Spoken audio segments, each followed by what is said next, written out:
Okay, Richard, so here's the defect. We've removed the defective cartilage.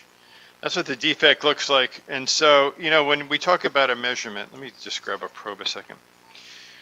We're probably looking at something that's 7 by 5 millimeters.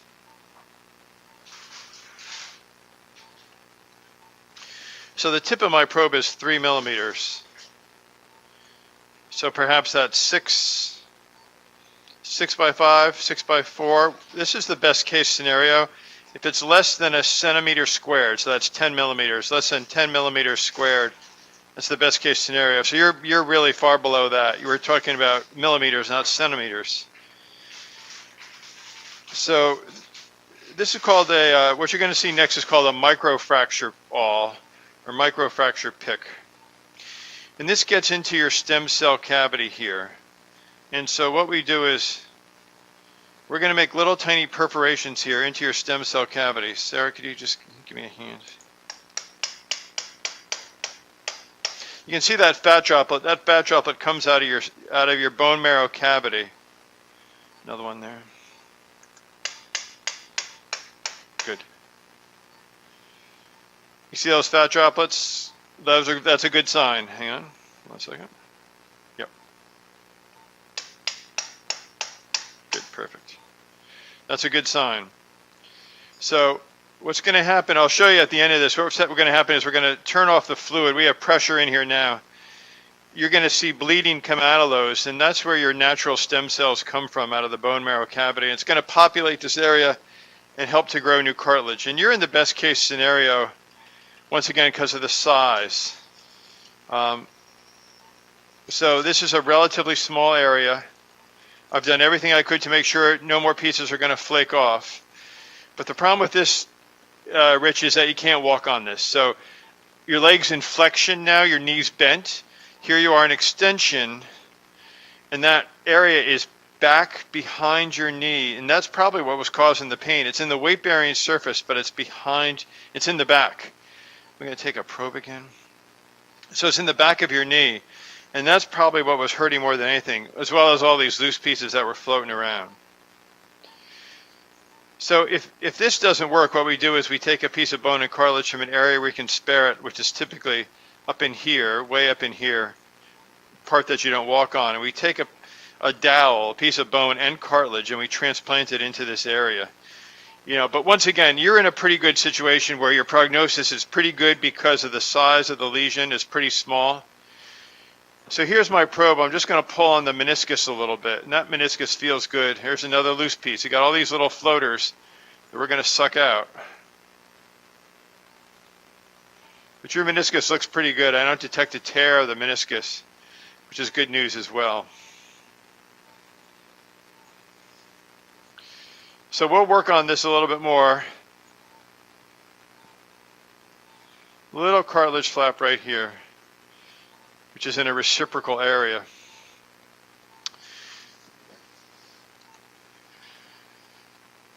So I'll show you more at the end, but they're the microfracture holes.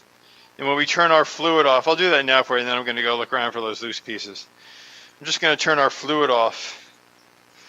It's going to take a second so I can do a song or dance or something here. And what you're going to see is those holes are going to start to bleed. And that's exactly what we want. Here we go. Slow motion. You can see the blood coming out of the hole. That's exactly what we want to see. That whole area is going to form a clot. Literally a clot's going to form over that area. And that clot is going to have your own stem cells in it. So I got to turn the water on for a second. But that's why we don't want you to walk on it, because initially that clot holds all your cells. We don't want you walking on that.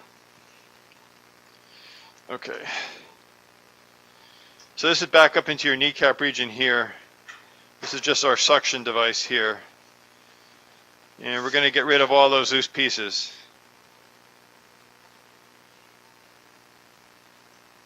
There's a big piece right there.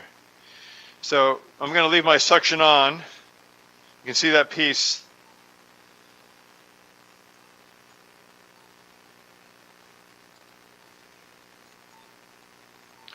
And it allows me to get my grasper up here too.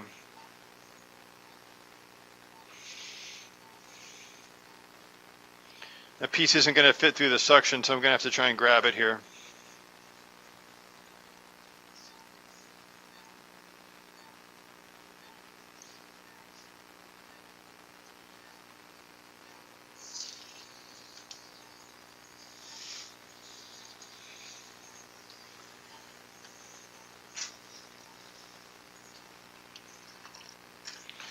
So that's gone.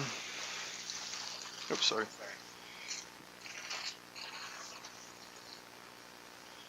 And we're going to see all these little loose pieces we're going to get out of here. Those were the pieces that have been floating around. They also cause trouble as they float around too.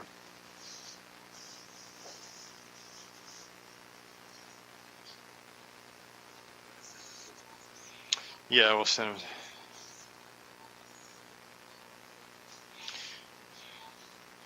So the other thing is you have this rough area on your kneecap here. We're just going to take our shaver and trim that down a little bit.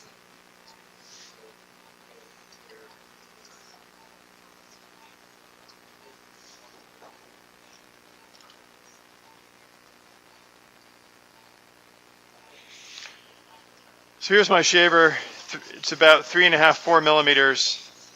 It has suction attached to it also. You can see it oscillates back and forth, and we're just able to trim that cartilage area down.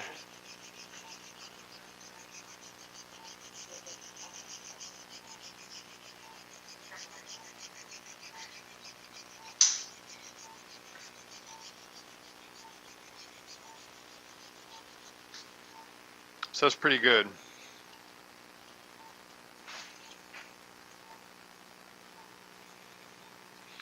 We'll smooth that down even more. And now the last thing we do is, once again, I just want to show you the cartilage on your kneecap isn't bad. A couple areas where it's a little bit rough. When I really come up close on it, it's a little bit pitted. You can see the little tiny grooves in it. That's not a big deal, but it's not perfectly smooth either. A little bit here in your trochlea. This is where your kneecap rides.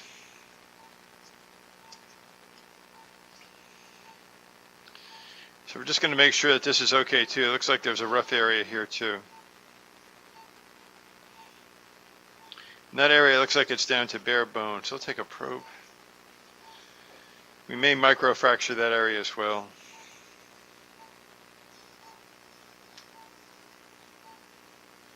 Yep.